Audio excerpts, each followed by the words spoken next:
We are awakening. We are awakening. So, welcome to our guest Satsang this month featuring Eshwar Segobind. Hey, Eshwar. Hi, how are you? I'm Can you great. guys hear me okay? Yeah. Actually, I'm hearing you through the computer, which is weird because I don't know what I'm doing wrong. It's my problem on my end. I'll figure it out. Yeah, we hear you loud and clear, Eshwar. So let me just give a short introduction. That is not working. As Don has been telling you for the past 6 months, 6 weeks, Eshwar is not yet widely known in the non-dual community. In fact, Eshwar and I worked together a little bit to come up with a little bio for him and a headshot for our website. You know, marketing's not his thing, but his thing is he's here to be truly helpful. As Don has been telling you, the message that Eshwar speaks confirms what we've learned from the spiritual masters, and is indeed startling in its simplicity. His spiritual path is remarkable both for its brevity and for the depth of practical insight he manifests. In less than a year, Eshwar went from a recovery program to a profound spiritual awakening to his true nature. And again, as Don's been telling us, Eshwar is happy to speak to those with sincere questions and does not charge for his time. You can reach him at sensewithoutmind@gmail.com. And that's it for the introduction. So let me see if I can actually get these earplugs plugged in. Okay. So, Eshwar, thank you for joining with us tonight. No problem. What I thought we might do to start is have you, well, in a nutshell, tell us what you discovered and how you discovered it. And then we can kind of use that, I think, as a springboard into further discussion. Well, the what is something that really can't be talked about, but the what essentially is the nature of, at the time, what I considered my existence to be. That's the only thing that can be known, and the only thing that really should be known is what's at the core of you. The process that I went through with that was, I can't really pinpoint I can't pinpoint a particular part of it. So maybe I should kind of start at the beginning. That'd be great. So I essentially, prior to any of this stuff, awakening or spirituality, I didn't know I still don't know much about this stuff. And I wasn't a seeker by any means.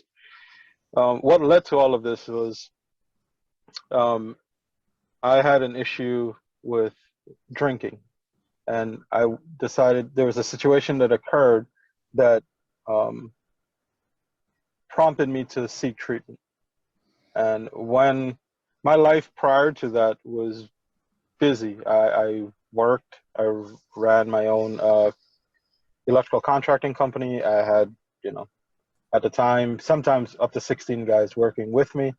And that was my life. I worked.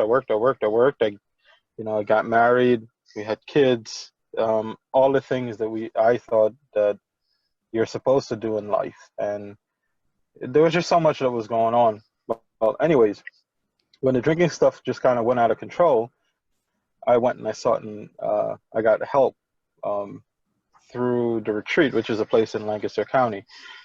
When I went there, what actually happened was, you weren't allowed to have cell phones, no kind of communication with work or, even my wife, kids, no one. So when I was in there, I got a break from essentially the world.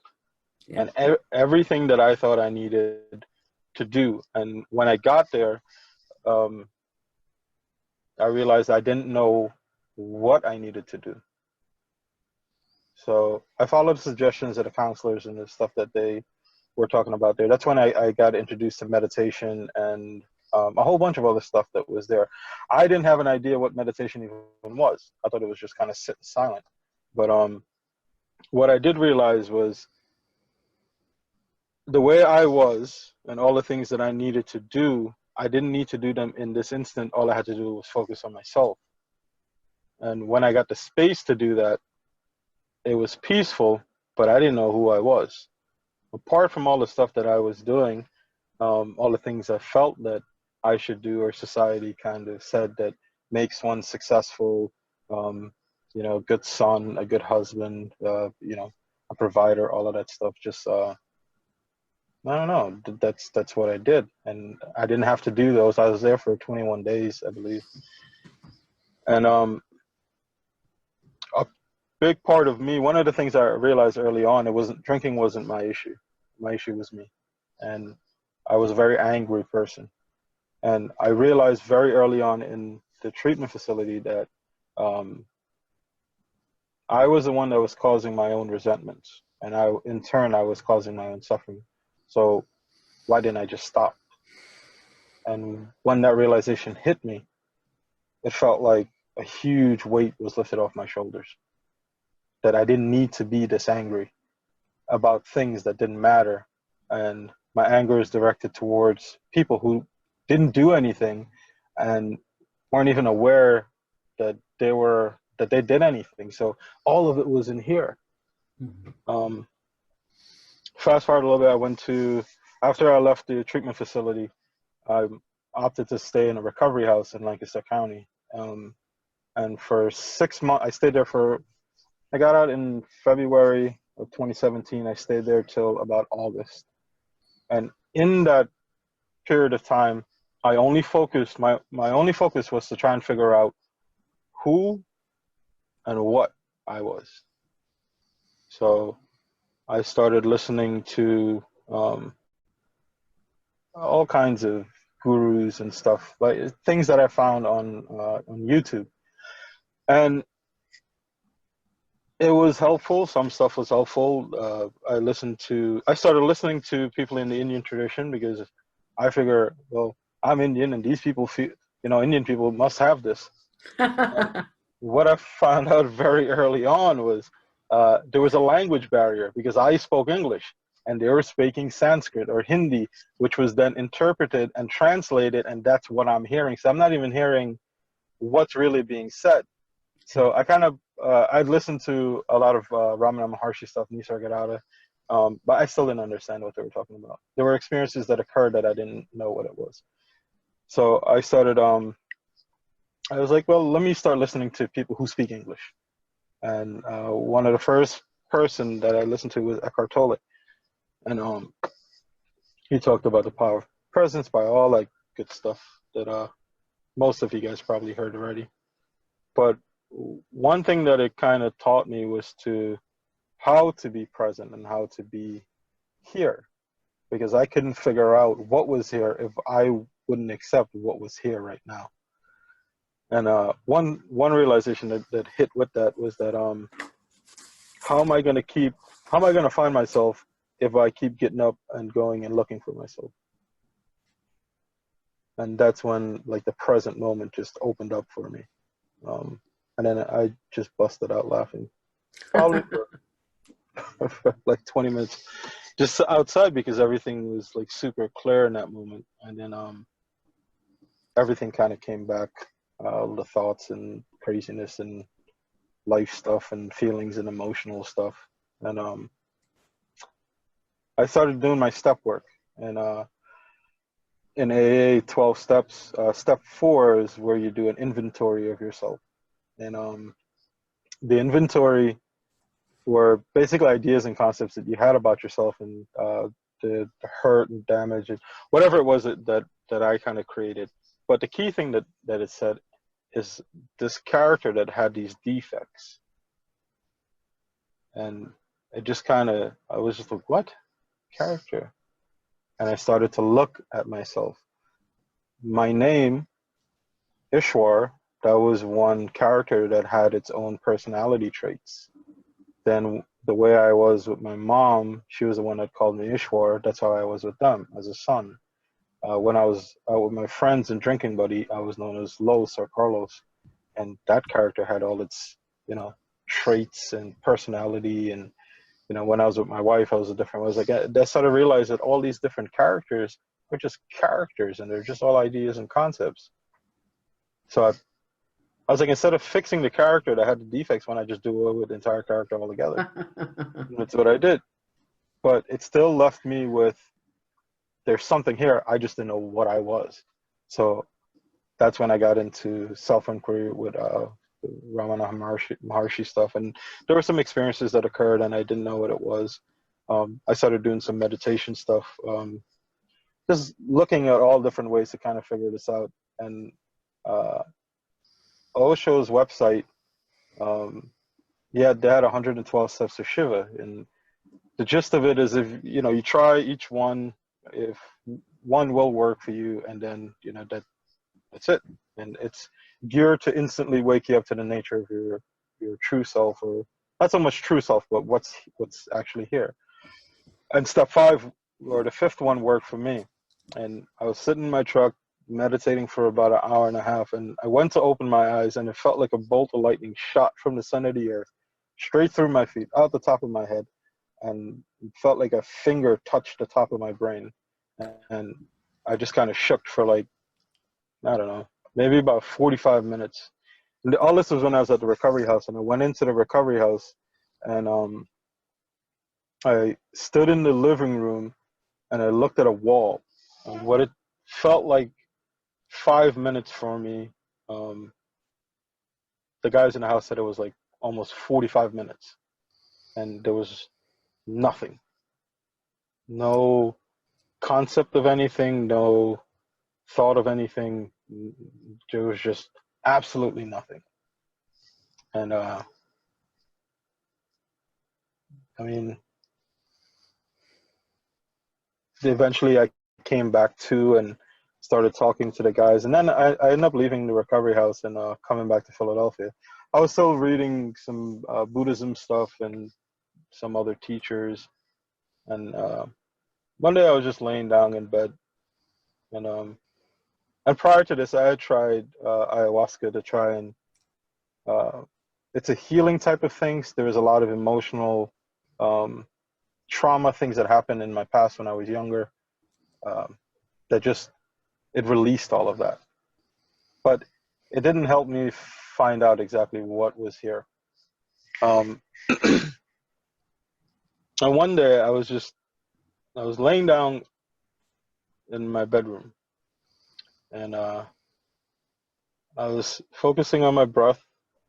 I had this sensation at the center of my forehead and a sensation in my chest. And I just kind of focused on that for a little bit. And all these thoughts and stuff was coming into my head. I was like, you know what? I don't know what the Buddha was talking about. I don't know what Eckhart Tolle is talking about. I don't know what any of these people are talking about. All I know is my experience of what's here. So let's break that down. That was my exact thought. I was like, let's figure out what's here. I know none of the ideas and concepts that I have is me. None of those characters are me. What am I left with? And it just kind of came to me to remember yourself. So I was like, okay. So I had the image in my head of how I was when I was like now, then in my early 20s, then as a teenager, then around 10 years old, then around 7 or 8 years old. And then I got back to the very first memory that I could remember.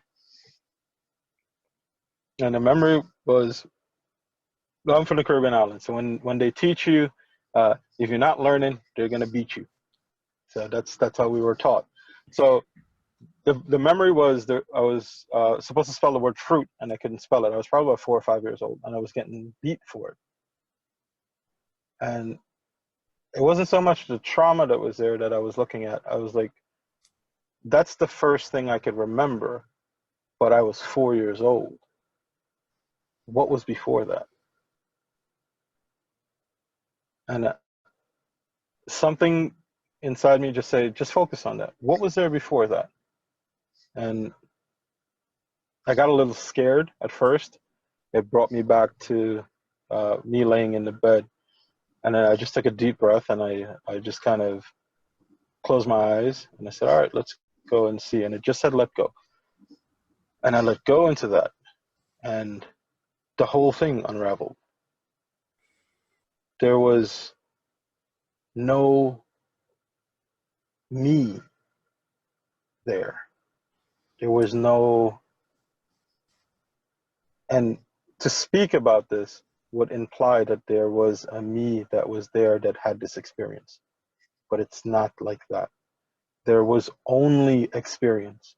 There was the sense of me, an individual, a person, something vanished completely.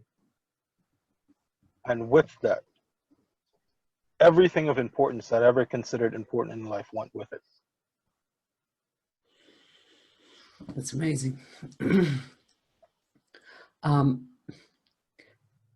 And has that continued in your experience, that absence of a me?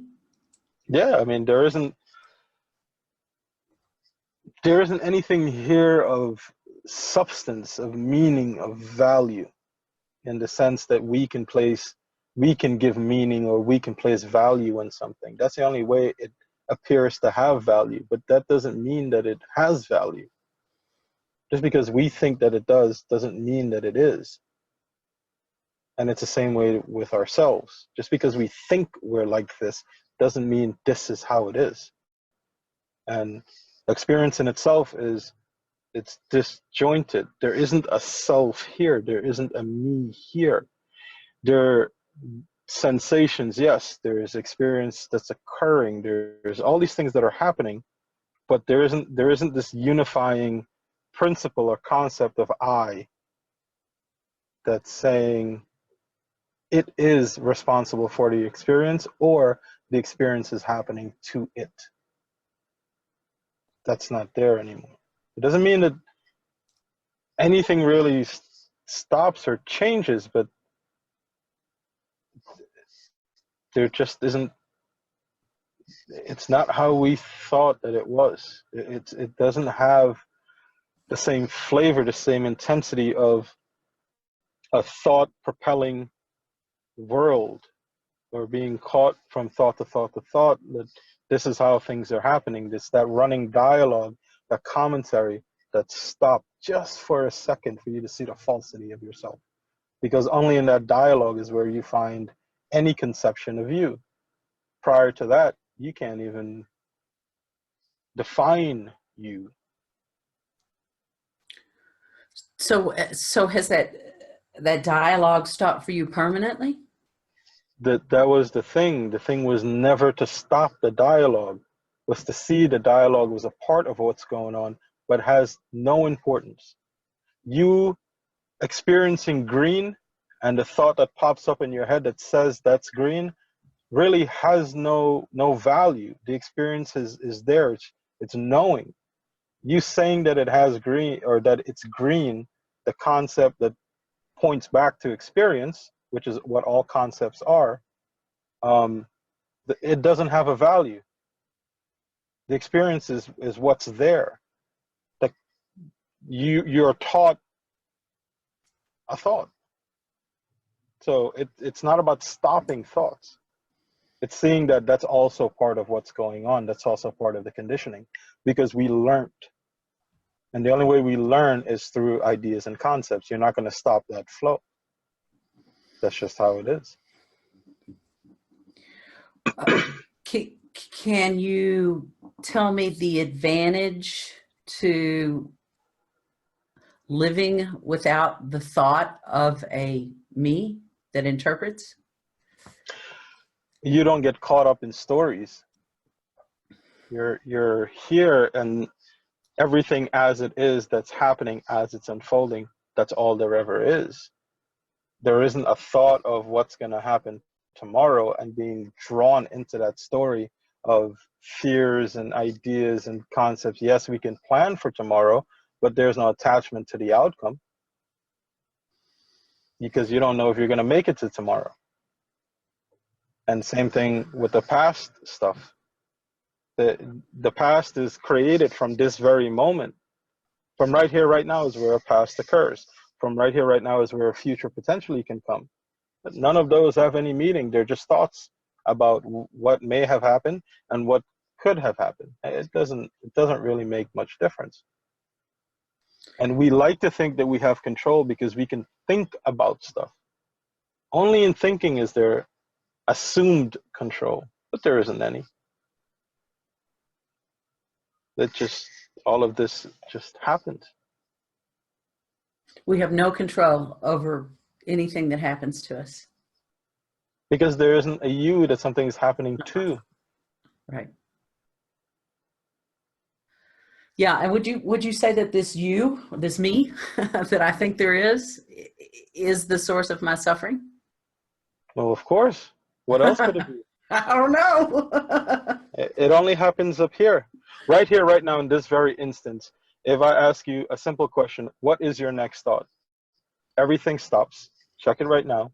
And right here, right now, in this second, as you're listening to me, is there anything wrong? Is there any suffering? No. No suffering. No thoughts, no suffering. Is there any misery? No. When do they come? When I'm worried about something or when I'm regretting something that happened. Exactly. In the past, which is an imagination, or the future, which is also an imagination. Right.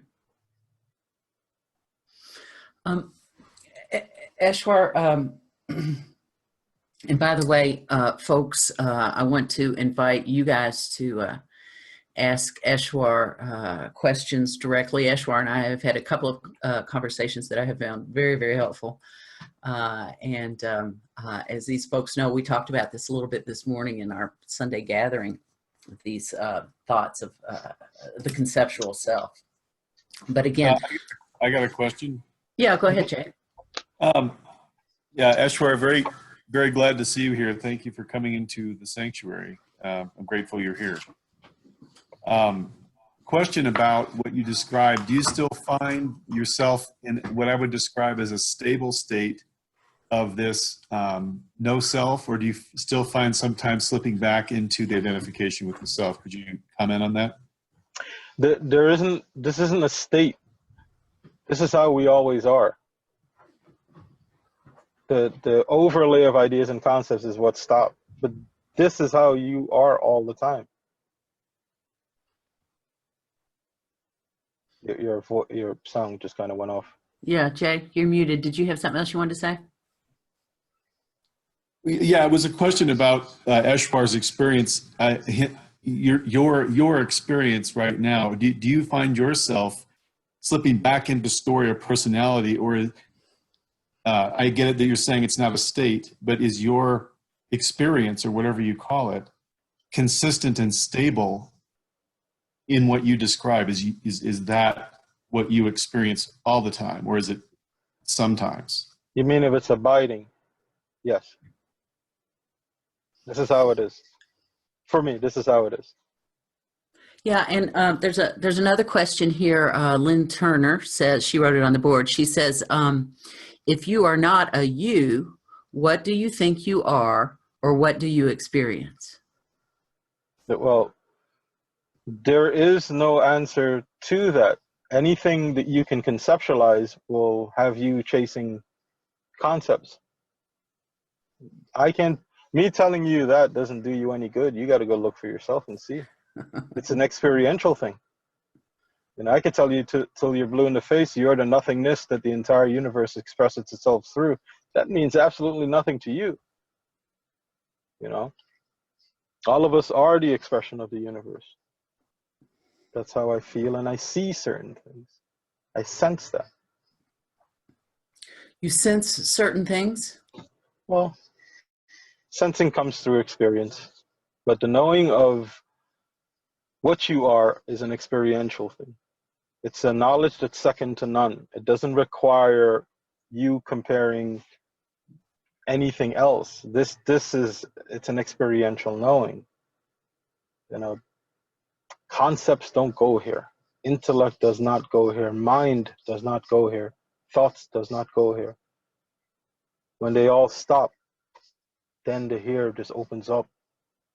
There's no you there. Well, and when we spoke yesterday, I told you that I had been going through an, for lack of a better term, existential crisis. Mm-hmm. And I said to you that I was willing to acknowledge or ready to acknowledge that I didn't exist. And you're like, no, that's not it. Right. Yeah. Do you mind talking about that a little bit? So the point that I reached when I was doing all of this was I didn't know what anybody else was talking about. I had to, one, be present and aware initially. I also had to accept that I didn't know anything about no self, you don't exist type of stuff. I didn't know anything about any of that. So the concepts that you're bringing, when I kind of went through all of this stuff, I wasn't aware of any of those ideas and concepts. Right. But you do have to accept that you exist right here, right now, and then break down what is it that you think exists, your ideas and concepts of what you think yourself to be. And once those are seen as ideas and concepts, then you'll start to see through them and know that those things aren't you, but there's still something here. That's the only way self-inquiry is effective. Aside from that, you're just, I think Ramana Maharshi said it best, is that you're trying to out a fire with a wet noodle. You gotta accept that you do exist and you're here, and accept that you just don't know what it is. And then self-inquiry is effective. Aside from that, you're breaking down an idea that there is a self that may or may not exist. You're not looking at your own experience of what's happening right here and right now. Yeah. So the one thing that I know is I am, but what is the I? What is amness? I guess It has. You can say that, but it's just pointing back to, before you can even ask that question, there's an intent there, and that intent is on a very subtle level a conceptual you. Yeah. It takes a fair amount of work to get to this point. For me, it was 6 months, but it was 6 months of that focus that I had, was because I knew nothing before. Everything that I thought I knew about anything, I didn't know really. I mean, geez, in my own experience of the things that I thought I needed to do in life were things that I was taught what success means, what it is to be, I'm supposed to get married when I reach a certain age and have kids, and that's what everybody else did. So that's what I needed to do. I was at this age, I'm supposed to have a house and take care of my wife and take care of my kids. But all those were things that I was taught. I wasn't even sure those were things that I wanted to do. Yeah. And a break away from all of that, it was like everything was brand new for me. There was new experiences. It was almost living life on your terms for the first time without believing what anybody else had to say. But instead of going and living the life, I chose to question the nature of my own existence. Because if I didn't know anything prior to this, what the hell do I know now? Yeah. I see Hal has his hand up. Hal, go ahead and take the mic. Can you hear me? Yes. Okay. What you spoke of earlier about the past and the future is in the now, and intellectually, I understand that very well.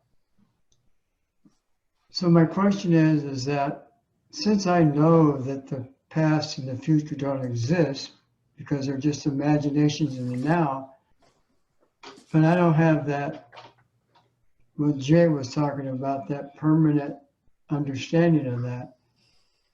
And I was thinking that I knew that before you did, but now that you've had this awakening, you've come to discover the thing that I already know. So what's the difference there in what happens to you or me that I knew that when you come to know after you awaken, but I know it before I've awakened? And I'll drop the mic. You make an assumption based on an intellectual understanding of this. This isn't that way. This isn't all knowing that you can consider knowledge that you know can only come from the experience of it. Aside from that, you only know something that somebody else taught to you and that was taught to somebody else. It's not something that you experience on your own and for yourself. It's not a truth to you. That's right, and that's what I'm saying. And even if I came to that understanding myself, it's not a lasting truth. So how do I mean, I actually embrace that truth, but it's like you say, it's not really a truth yet until I live and breathe it, right? Right. It's seeing through the point of identification, the point of which you took yourself to be as something. Ah, okay. Yeah, I got that. Perfect. Thank you.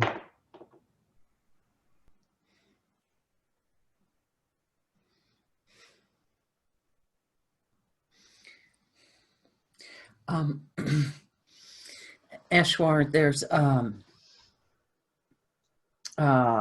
couple of things I want to ask you about.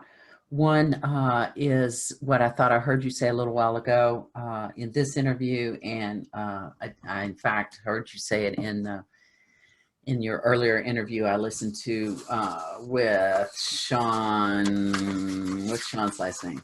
With Nevins. Yes, with Sean Nevins, and that is that reality can't be known. Exactly. Yeah, tell me about that. Okay, what's occurring right now in everyone where you're at, you can look at anything that's around you. It can't be known through ideas and concepts. Reality is right in front of you. It's right there. It's everything that's occurring right now. Ideas and concepts is an attempt to break apart an experience that's already complete. And then it says that you know these ideas and concepts. But when you're really looking at what's going on in experience, it's something that cannot be described. The language is something that was created as an attempt to communicate experience, which is something that cannot be communicated. The made-up language is trying to communicate and point back to experience. We tend to believe the language to mean experience instead of that it's pointing to experience. The experience of this that's labeled a hand is an experience. There's so much that makes up this. Textures, colors, all kinds of things we can use to describe it. But nothing can accurately say what this is. We make up a word, hand, that tries to contain this experience. And that is overlaid on top of experience, saying that this is a hand and this has meaning and this is mine. We always say this is called something. This is that, or this is the next. What's this? What's the this that's here? That's being labeled as something through an idea and a concept. The this is the undescribable. The this is reality.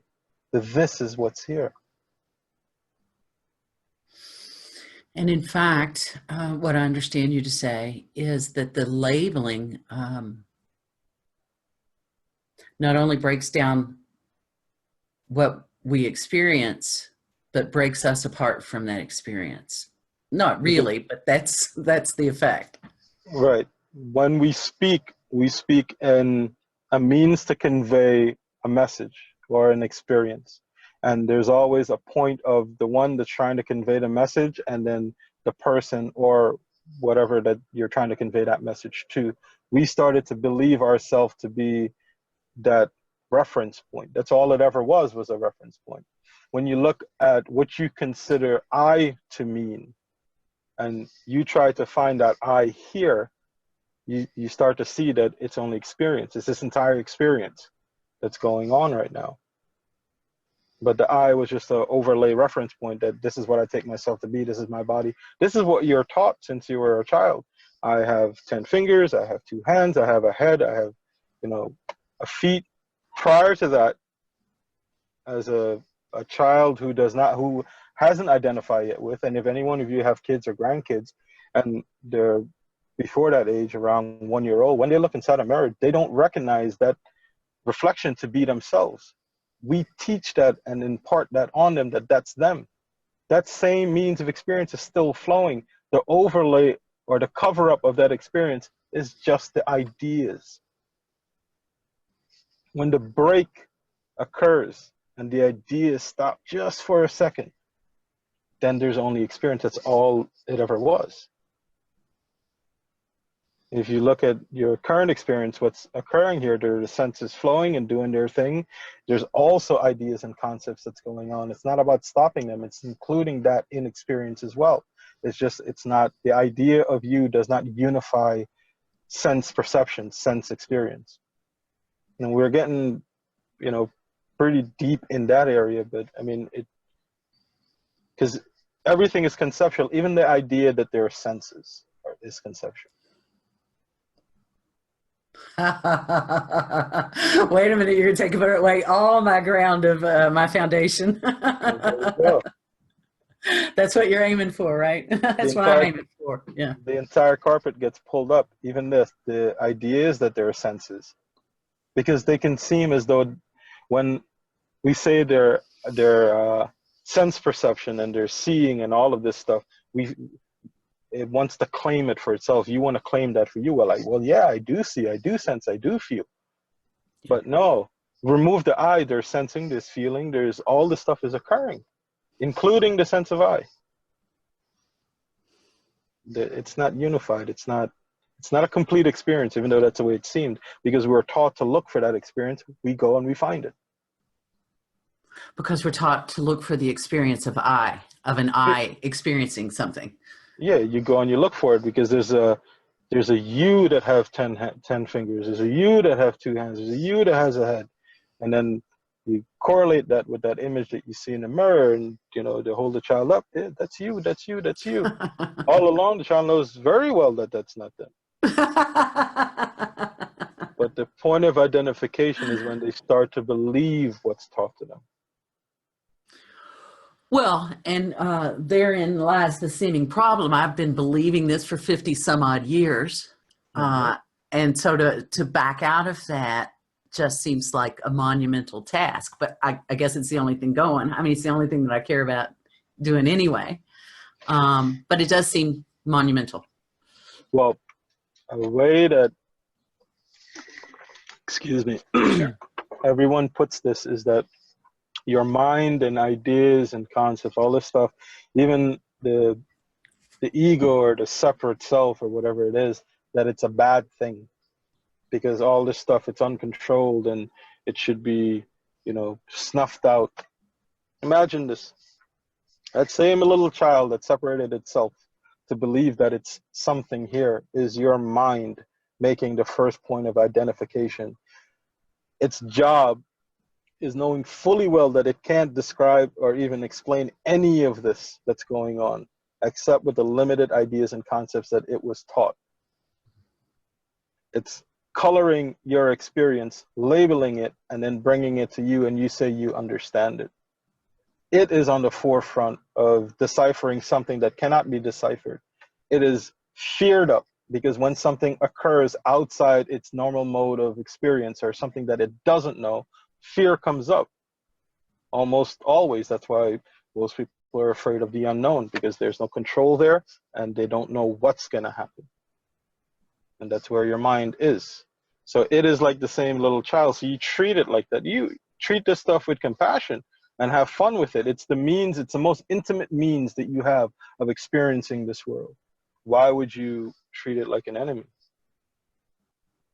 It doesn't know just as much as you don't know. This sense of self, you said, when you say it doesn't know, you, maybe I got lost in there somewhere. Who am I treating not like an enemy? Your mind, your thoughts and ideas and concepts. You know, that's how we function in this world. It's through those. That's how we relate. You know, but you say our minds have different layers.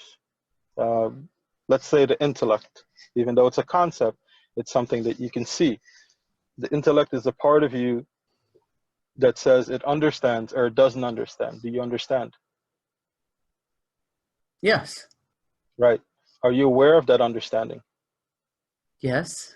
Is that intellect you, or are you aware of the intellect? Good point. See, we don't even understand the function of how this separation works, but that tool, we want to use it to try and decipher what we are, when we don't even give it enough attention to understand its own functions. Now, we're getting a little complex, but it's the truth of the matter. There might be all ideas and concepts that we're trying to break down, but the tools that you're using to do it, you don't even know how to use it. So how do we learn that? Just like how I just showed you. Just by seeing it, you know it.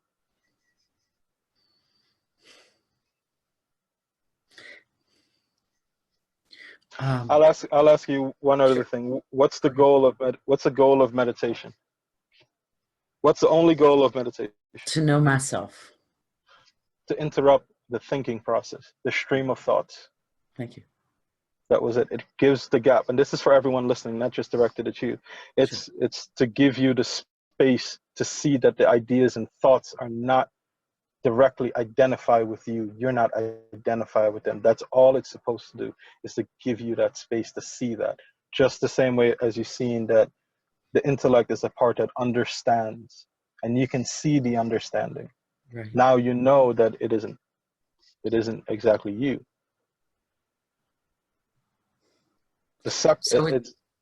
Yeah, sorry, go ahead. No, I was just going to say, so it sounds like it's a surgical deconstruction. That's it. The thing is that there is not that there isn't, how can I put this? There is no separate you. There is no separate identity. There is no separate self.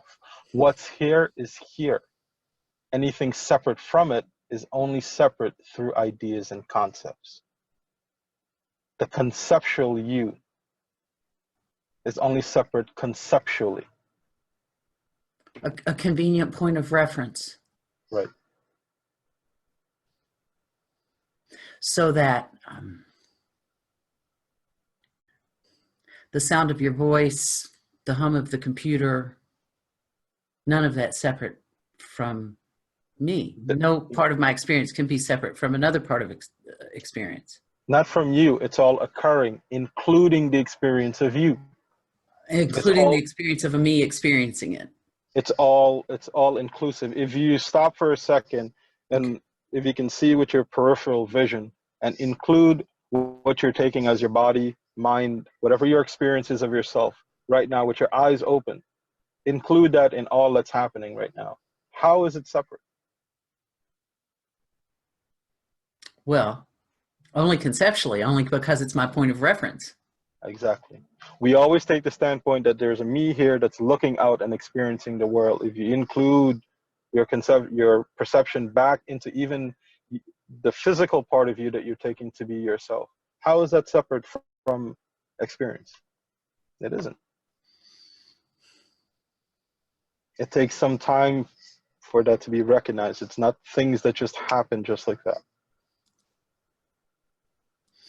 And in fact, you had a recommendation about how we might practice that? Something about peripheral vision, or?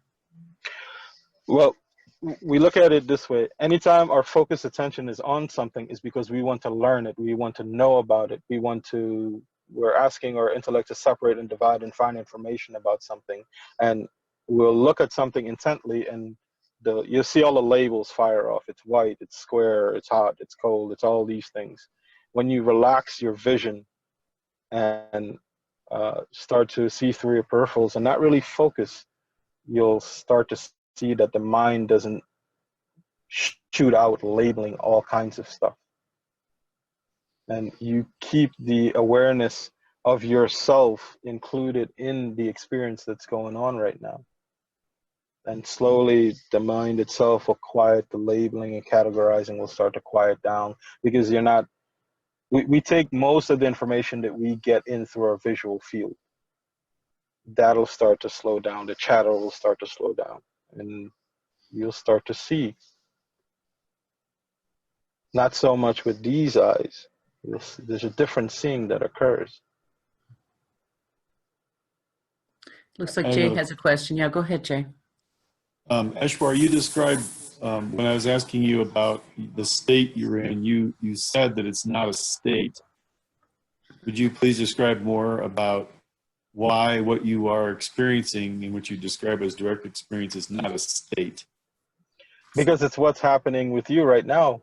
It's the same thing that's happening with me. It's just the ideas and concepts has no meaning or validity. You just see that what's occurring, and the labeling of what's occurring has nothing to do with each other.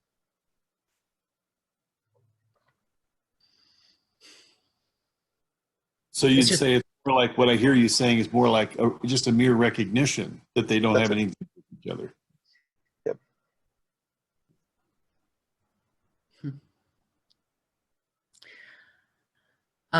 And Don, you had a question. Go ahead. Hi, Eshwar. My question is, a lot of the masters, or Ramana Maharshi and some other ones, they label this as Sat Chit Ananda, which is like truth, awareness, bliss. And a lot of times that is a quality that is attributed to this, whatever, the highest or absolute. And I was wondering if you could speak to that, because you had alluded earlier that this is not a something. And there tends to be a bit of confusion in my mind, because I know I can't be an emotion. I know that's not my reality. I know I'm not the emotional body. And yet this bliss is described as an internal state that not really just inside, but an expansive one, where the bliss is a felt sense. And sometimes when I meditate, this feeling of bliss does come over me. When I interact with the world, it seems to disappear or dissipate. And I'm wondering if you find this in what you're experiencing. Is that something you resonate with, Sat Chit Ananda, as a descriptor of what you're experiencing? And could you speak on this, what they like to call bliss? Whatever you want to share in regards to that would be helpful. Thank you. Sat Chit Ananda, existence, consciousness, bliss. That's what they say. This is not that. The only type of bliss that I can see that this would equate to is, they always tell stories in reference to the type of release that one would feel, which is one story that I find that's really that really speaks to it. Is there's a beggar sitting on a chest, begging his entire life, and he think he's poor, he doesn't have any money, he's been at it for 30 years, and then a yogi walks by and asks him ask him what is he sitting on, and he said, this old box. He said, you ever looked inside of it? And he said no. And he kind of went on his day begging, and then towards the end of the day, he decided to look in the box, and it was a chest of gold. And in that instant, he realized that he didn't have to be poor, and he didn't have to live like that anymore. But all along, he thought he was poor. When the answer was always there, he just had to open and look. It was always with him. He just didn't know. The release in knowing that the belief that you had was false because you didn't look and see that you already had it. That can be considered bliss, because it's none of this was what I thought that it was, including me. That's the release. Now, there's also states of consciousness that you can get into through meditation that can get you to bliss. Maharshi also said that which appears and disappears is not real. Those states of consciousness, this isn't something that you fall into and fall out of. This doesn't come and go. It's always here. There isn't a thing that's here, that's it.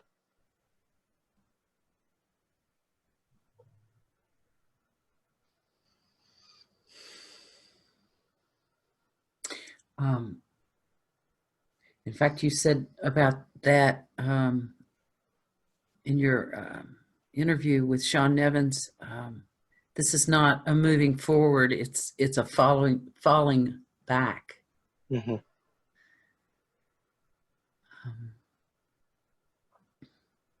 It's not achieving I take that to mean it's not achieving something. It's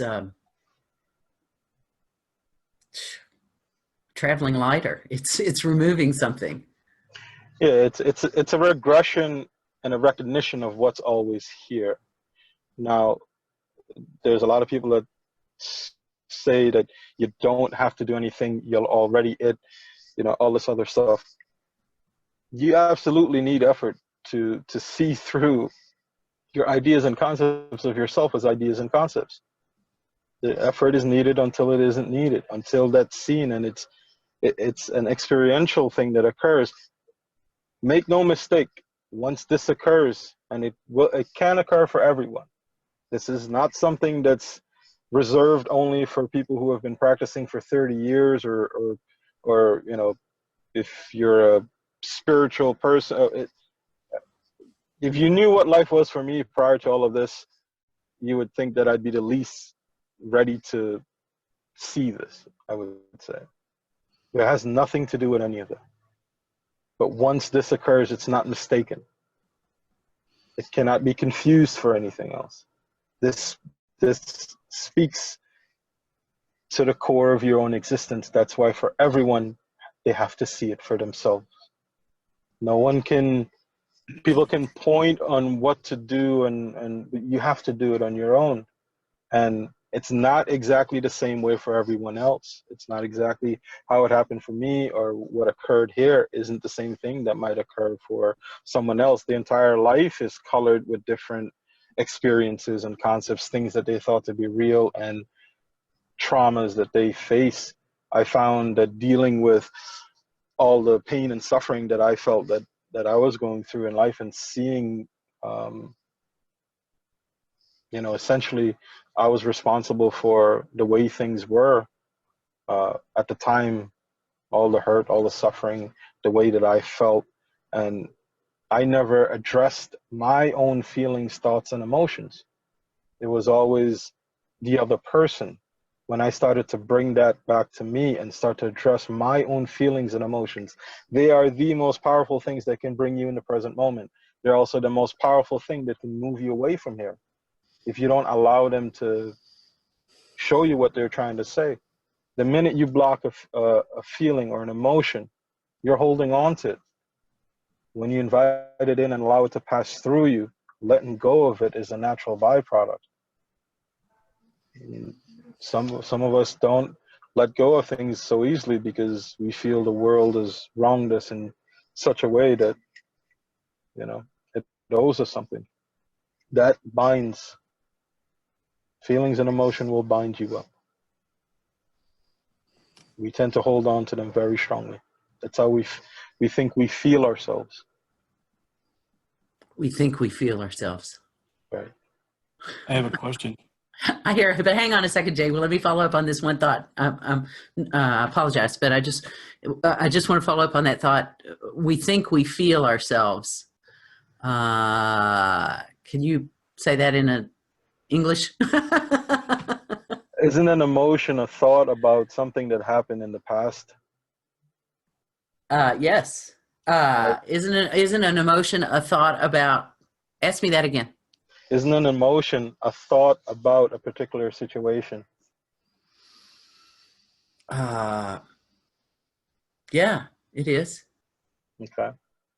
Is the situation what's occurring now, the past, or the future? Well, I mean, I guess it depends on the situation. I mean, if Let's say right now. right now, Yeah. It would be a thought about now. yes, it would be a thought about now. It would still be a thought. Yeah, you're right. Even though that's not really how we experience it. We experience it as like just a visceral, right? Just, depending on the emotion, like an explosion, or even like with irritate, you just suddenly notice you're irritated, or, I mean, that seems to be the experience. Right. It can seem that way, but that's not how it is. The same nervous energy you have when you, let's say, meet somebody new that you like for the first time is that same nervous energy you feel when you realize you did something wrong. It's just colored differently. It's labeled differently. Right. The intensity of it is felt more on your personal relation to the situation that's going on right now. And I think somebody just said something about what's going on the other side of the world with wars and all of that stuff. That's not within your experience right now. I don't speak to anybody else's suffering. I only look at my own personal experience. That's stories about what's going on over there that's being sent to you by all these different media outlets that they're coloring what's happening to gain your perception or however they would like you to feel. It's not within your experience of what's actually happening right now. So, that's where we get caught in, what's going on in this world when we don't even know what's happening over there is really what's happening over there. Well, we don't even know what's going on right here. There Right. you go. Yeah. The immediate thing to look at, this isn't trying to figure out the external world. This is trying to figure out the nature of your relationship to what's going on here. That is it. That's what this entire thing has always been about. The thing that's in relation to what we're considering the world. How are we going to decipher the world when we're not looking at the thing that has a relationship with the world or saying that it has a relationship with the world? Yeah. It all starts here, but it can only start in this moment. This is the only place you can accurately deconstruct that particular concept, that particular idea, the one that you have of yourself. It cannot be done anywhere else. And that's the only way we can see anything clearly, is doing that first. Exactly. Everything always led to this, is to bring you to the present, bring you to this moment. It doesn't mean that this moment is, however they say it, it brings you to this point so you can accurately start to do the work that's necessary to see through the concepts that you have of you. Forgo the world, leave that alone. Has nothing to do with you. When you understand this, all of that makes sense. Wow. Until you don't understand this, that will always seem like it doesn't make sense. I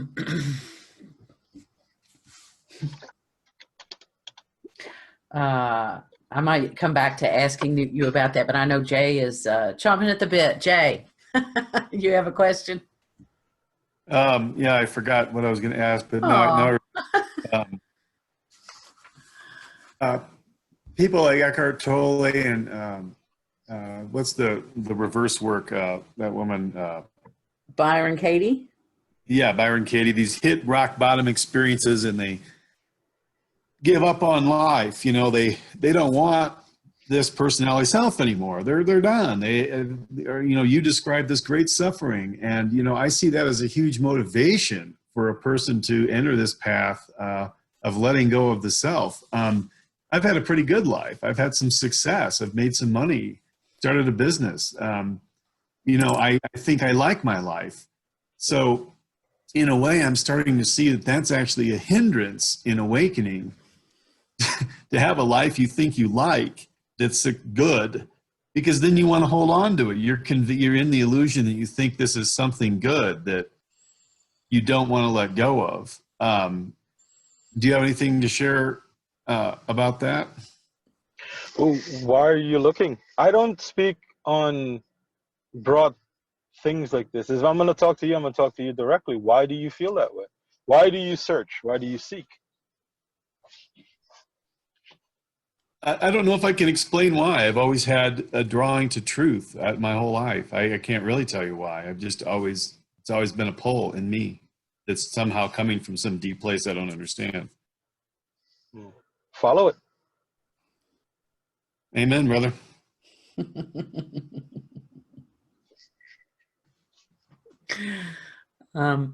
Eshwar, I assume that you are joining us from your car, because I assume that's because your children. I don't know. I made that assumption. Maybe the kids are in the house, and I don't know. I guess I made the out here is peace and quiet. Yeah, I do have two young ones, and they rule the world. We think we're in control.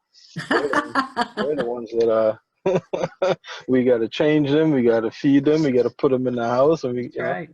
Sure, that's right. I'm moving in with you next week. You can do all that stuff for me. Yeah, this is my office, I guess. It's comfortable, it's quiet, and it's the lighting might be a little off there. It is, and you did something a moment ago that kind of brightened it up in there. Will that run your car battery down? I hate to have to come give you a jump in the morning. Yeah, that's better. Yeah, that'll work. That's great. Thank you. Thank you. Folks, we have Eshwar for another half an hour. So let's get while the getting's good. Who's got questions for Eshwar? George, go ahead. Hi, Eshwar. So the only thing I know is that I am, but I still feel like George. So what's your thoughts on that? So the only thing you know that you are or you am, how do you know that?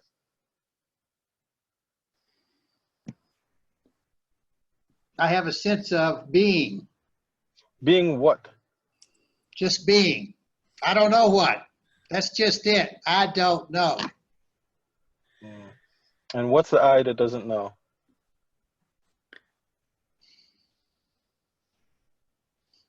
I don't know that either. That's just another thought.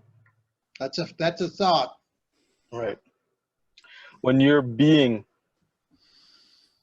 there's a space, a spaciousness that's about being, that's not anything.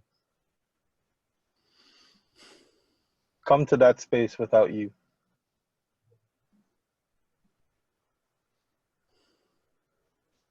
Okay. I'll do you one better. Try to describe yourself without any concepts. I can't. There you are. That's it.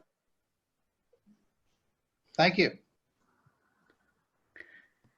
Well, and Eshwar, you and I went through something. I think you asked me the same question, and frankly, for me to just sit there without concepts felt very frightening. It felt like you had pulled the rug out from under me. I don't know if George is having that same experience. Yes. Thanks. Now go away, Eshwar. Right. Well, you only find meaning in ideas and concepts when you start to. And you see, this is available to us all the time. It's there. We just don't like it. Well, if you don't like it, then you're very close to it. You're closer than close. The only thing that can move you away is your ideas and concepts about even you being a you. So sit in the uncomfortability, because that's where it is. It is in the unknown, because it isn't known, and you can't know it. Is when you give up on you, then you see. That's why people who go through great deals of suffering, where, you know, mines took me in addiction, where I was in the basement with a gun to my head on quite a few occasions where I didn't want any of this, because I didn't understand why I couldn't stop, and I didn't know how to. So the only other out was either to do that or to put myself in a place where whatever happened. This is what occurred. This is what occurred. Now, everyone have their own bottoms. Everyone have the place that they go to. It doesn't have to be as dramatic as what we are or what I went through. It does not mean that it's not available for everyone too. It's just that sincere looking and the uncomfortability. The things that you're uncomfortable with, that's what's going to lead you there. Not the things you're comfortable with. Oh, believe me, if you like this entire thing, there'd be no reason for you to go and look and try to find something that you know. Eshwar, that's kind of what I was trying to say, is that if you have a good life, there's no motivation for you to want to do that. That's like what you said. That's kind of what I was trying to say.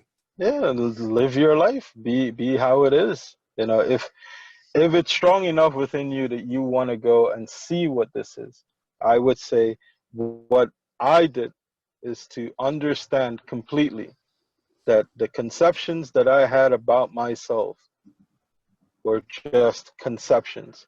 That's the external character. The next closest intimate thing that I had, that I considered myself to be, were my memories, how I remembered myself to be. So once I saw that it wasn't there, memory is continuity. Once I saw that it wasn't there in memory, I didn't accept it in ideas and concepts of this world, and it wasn't there in memory, that broke continuity. So what are you left with?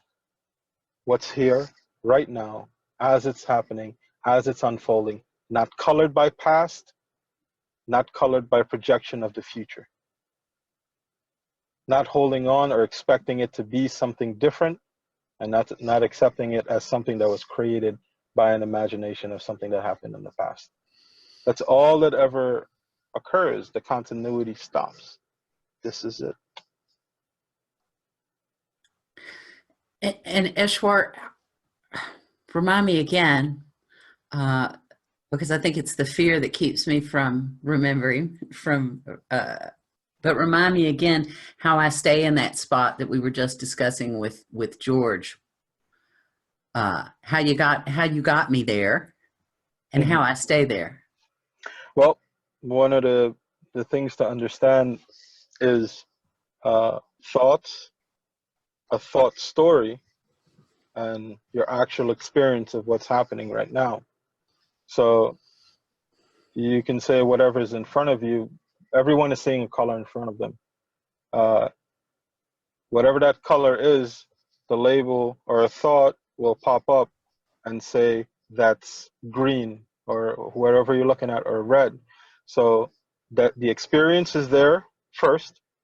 The thought labels that experience as it's occurring, but it also points back to the experience, because you come back and you look at it. We get stuck here and believe here. When it says green is my favorite color and green is beautiful. And I remember one time when I wore that, that's a story you get caught up with. Right. That's the falsity. That's the imagination. That's what has nothing to do with what's occurring right now. There's also when someone says green and it's not occurring in your present experience, you just imagine it and then run off with another story. It's knowing the difference between these things and seeing that very clearly will always bring you here. Interesting thing that I used to do, and I think Eckhart Tolle had spoken to this, is in present experience, do something intentional. Wash your hand. Just focus on that, feel whatever sensation that's occurring, and verbally speak it out. This is washing my hand. What you just did is move a thought from in here external to your experience. So it's no longer internalized. It's what's happening here in your experience. And you'll start to be here. One thing I found effective, I and this was simple for me. I put my hand in a pot of water and just feel the sensations. Not trying to think that it's wet, but if wet pops up, just notice it, but know it has nothing to do with the experience. Try to see that it's not cold or it's hot, but if a thought pops up and says that it is, that's okay that it pops up. And what you start to see is that the thought has nothing to do with the experience of it occurring, or even if it does, the experience is always first. The thought is the interpretation of that experience. That's all happening here. Physical sensations and all that stuff is here. Meditations, you're always focused on your breath, which is a physical sensation that grounds you in the present moment, coupled with a thought about something that's happening or trying to see the difference between that, but you're always rooted in a physical sensation. That way, when, say, a fancy experience, I should say, occurs, you're not drawn away with it, and you know that it's happening right here, right now. You're not pulled away in a state of consciousness where it can be like, I didn't know if that occurred because I wasn't really aware of being here. That could have happened somewhere else, or it's a mental state or something like that. Everything that's done grounds you and roots you right here in present experience. And when I say here, it's just what's occurring right now. It's not like a specific point. It's just what's occurring in present experience. If it's not known in your direct experience, it's an assumption that you're making. Plain and simple. Like assuming hot, cold, green. Yeah, like assuming there's, I don't know, your car is still outside. I have to go check. Until you go and see, you don't know. Right. That's the whole thing. But those subtle assumptions is what we make with ourselves.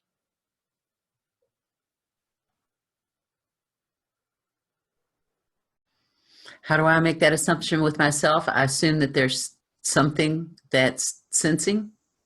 No, you assume that you're a body and you're a mind and you're encapsulated and you're in this thing. If everyone would go like this, put their finger up and run it down the side of their face. You just experience yourself. Was it inside a body? All I know is I felt something. It's just an experience. Yes. It could be labeled a finger touching a face. It could be labeled a hairy face. It could be labeled anything. It's an experience. You just experience yourself. You don't even know how to describe that.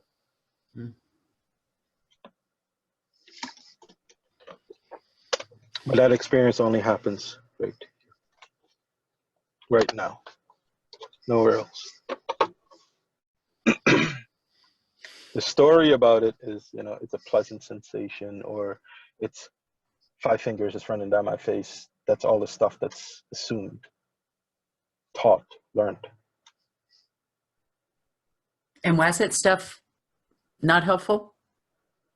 Well, it's not that it's not helpful. It's you see them for what they are. And that seeing only happens now. That's it. The initial question was how to be here, how to be present, yes. How to stay here. And the thing is, you're always here. The only thing that moves you away from here is your ideas, thoughts, stories, things about tomorrow, things about yesterday. You get drawn back into them or move forward into them. Still, the drawing back and the moving forward still happens right here. Nowhere else.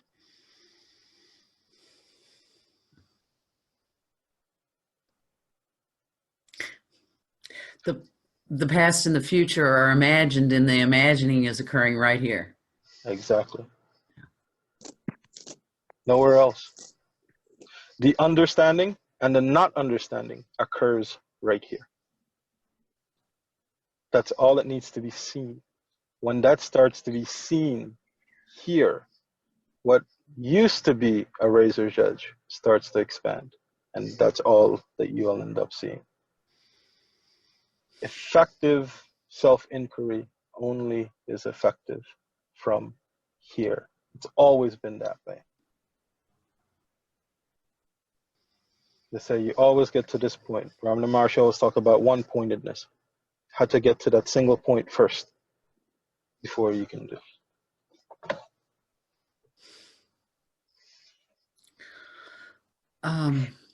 We've got about 15 minutes left. If anybody wants to, yes, George, please go ahead.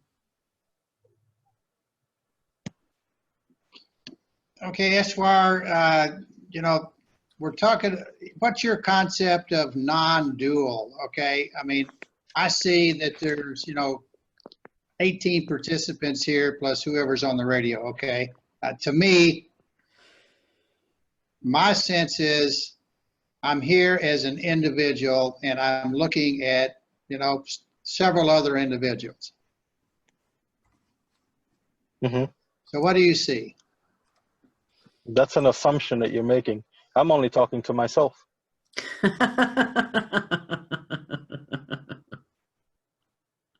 But that's the subtlety. Because you take yourself to be this, all you see is out there. It's akin to when you I don't know, let's say you drove a Dodge your entire life. Yeah? And then all of a sudden you bought a Toyota or a particular model of Toyota. Then you start to recognize that everywhere that you go, that particular model of car that you have. You start to see it everywhere. It's the same thing when the identification is taken to be this. It's not that this seeing of the way things are stops. It's just a knowing that it isn't that is what's recognized. But there's a very real sense that the same thing that makes up what's here is the same thing that makes up everything else. That's the assumption that you guys make too, that because I see myself as this, everything else that I see is that as well. Like that, you're assuming the other person is conscious. That's an assumption that you're making. You're assuming that they're a person because you take yourself to be a person and they kind of look like me. That's not how this is. It's the external stuff though. That doesn't matter. What matters is the thing that's saying that it's relating to the external. Non-dual doesn't mean deciphering the outside stuff. It's to see there is no separation here. The initial mistake that was made on our end is here, not there, not outside.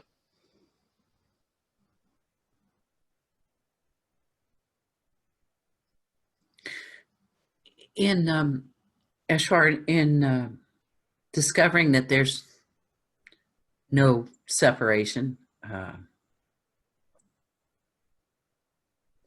is there a do you find that there is a flow to life? I mean, a flow that you can be in or not be in?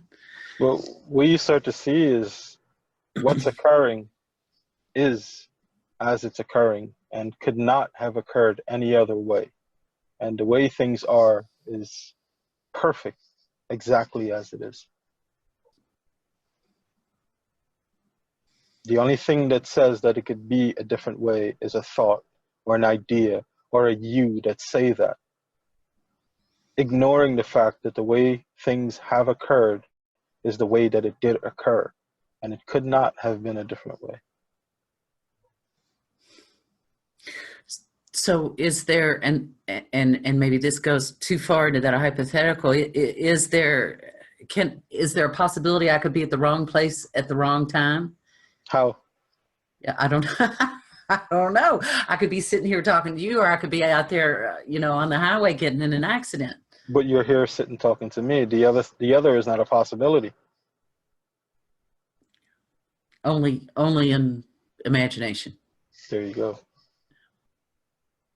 We ask how to be here, but the first thing we want to move away with is imagination of moving away from here, because it could be different. Yeah, so that's just an evasive tactic. Mm-hmm. Yeah.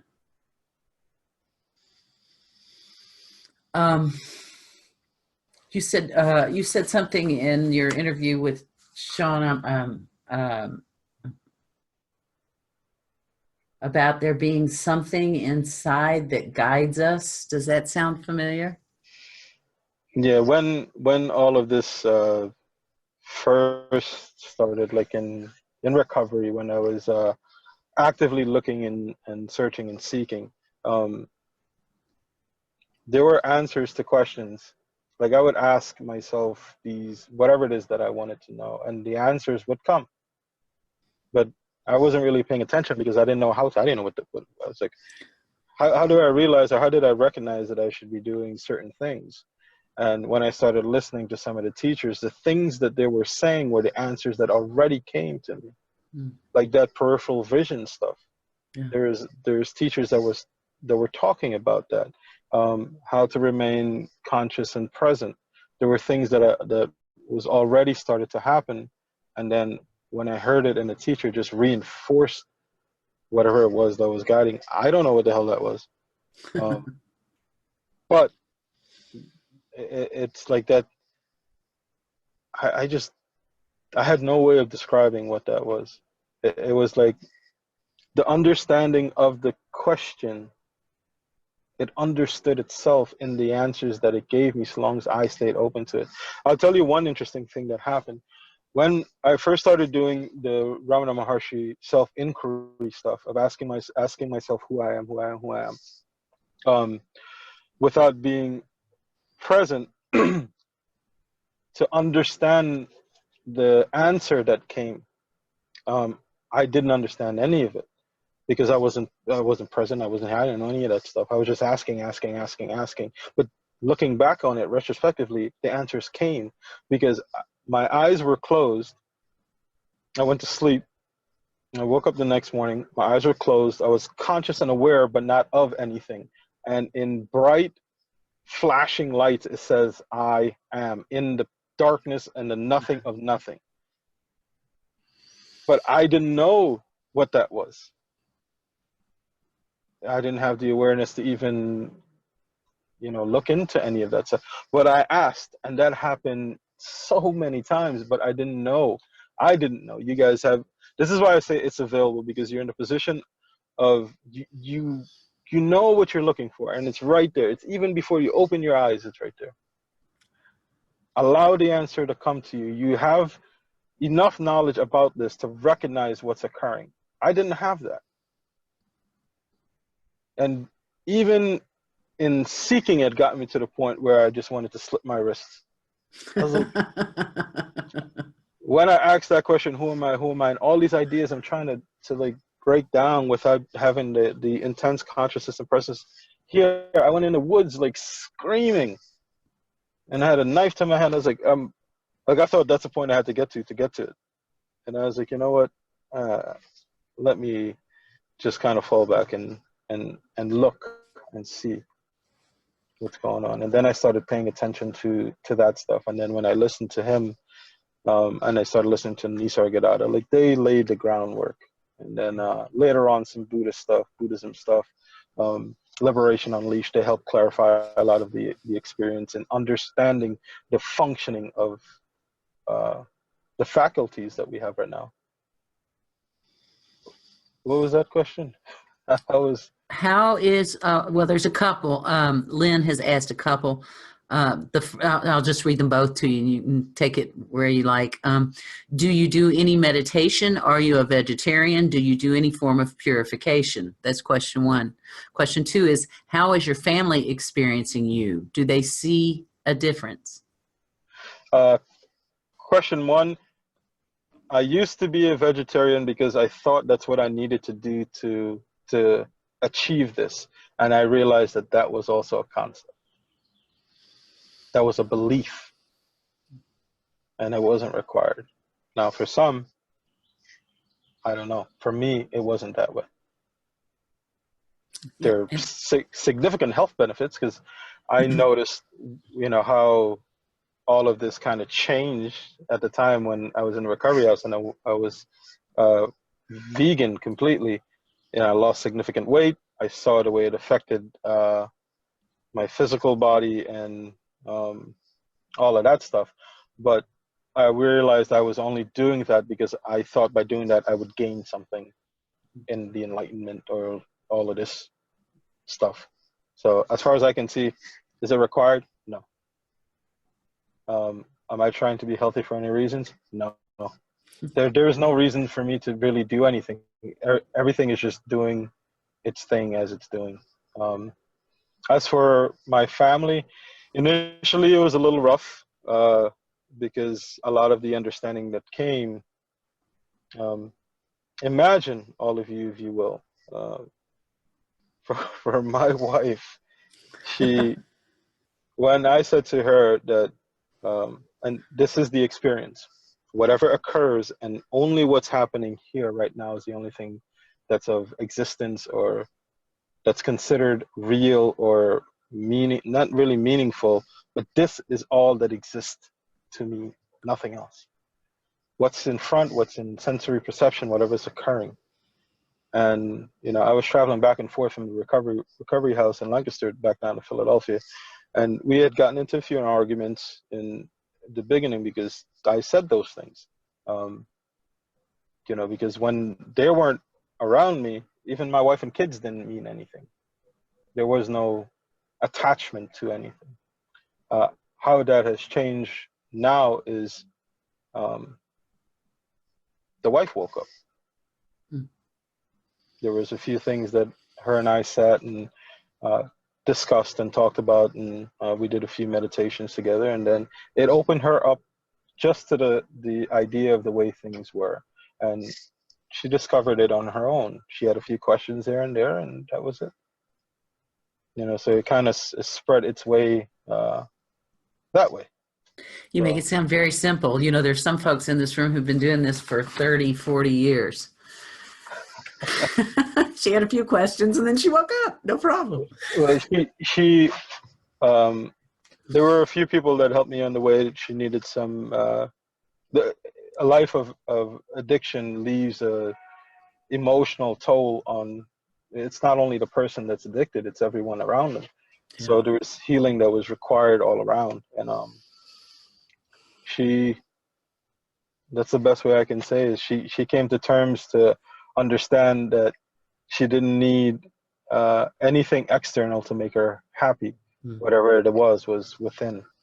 And really and truly, this stuff is not really about, it's not about being happy. It's not about not being happy. It's not even about neutrality. It really isn't about anything.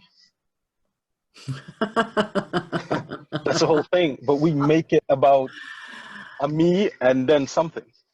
Yeah. You know, it just is. And if you have the pleasure of enjoying it consciously, then do so. If you feel yourself to have free will and choice, do it. You know, whether you realize that it's that way or you don't, doesn't change the fact that this is how it is. I do live in Philadelphia still. Well, it looks like, unfortunately, we are out of time, Eshwar. I am so grateful for you coming and talking to us. Thank you for your time. No problem. And if you guys want to reach out, you do have my phone number. Pass it along. Are you sure you want me to post that? Do you want me to pass it? And maybe I'll do it where the whole world can't see it. I'll pass it along. Yeah, internal. Those who want to know, you can pass it on, and they can call, email, because whoever emails, I do the same thing. I'll give them phone number and just call. You know, cool. And we will. I think we do have your email posted. That's what, Sense Without Mind at Gmail. Yes. Okay.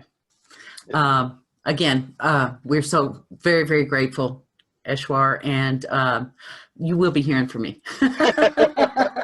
No problem. I'll look forward to it. You guys enjoy and breathe out. Take it easy. You're not real. All right. All right. Take care. Bye-bye.